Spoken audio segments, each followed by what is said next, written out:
qu'est-ce que c'était avant? Avant, c'était un véritable moteur économique. Parce que sur Hollande, il y avait 3 fabriques de bérets qui avaient un gros marché, le gros marché militaire et le gros marché mode et traditionnel. Donc c'était une industrie sur Hollande qui avait, je pense, aux alentours de 500-600 employés. Donc sur la question économique, le béret avait un rôle entièrement différent à cette époque, évidemment. Donc depuis, évidemment, il y a ce drame, ce changement de business model et malheureusement, toutes ces usines ont fermé. Donc c'est là où on se trouve en 2012 avec Lohler comme le dernier fabricant de bérets en France. Donc drame. Donc heureusement là, depuis la reprise, qu'est-ce qu'on a changé? En fait, on a compris qu'on avait quelque chose d'exceptionnel en fait en main, quelque chose de unique dans le genre culturel, symbolique et aussi bien mode.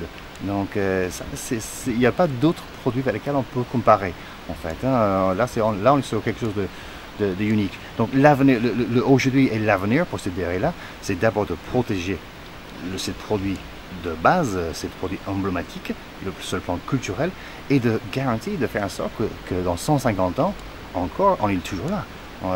Ça fait 178 ans que cette usine est en même emplacement. Et le but pour nous, c'est de faire en sorte qu'on mette en place la structure, l'image et le contexte pour que ce bérets peut faire encore 150 ans. Je réponds oui aux deux, c'est-à-dire que c'était très intéressant.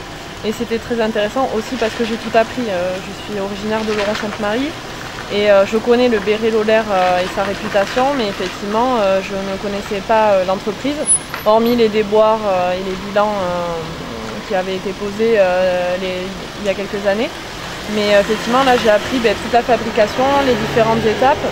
Et ce qui était très intéressant aussi, c'est qu'on a eu un discours à la fois sur comment relancer une économie, comment relancer une entreprise dans une petite ville française et comment vendre un produit et fabriquer un produit de qualité. Donc c'était vraiment très intéressant sur tous les points de vue en fait.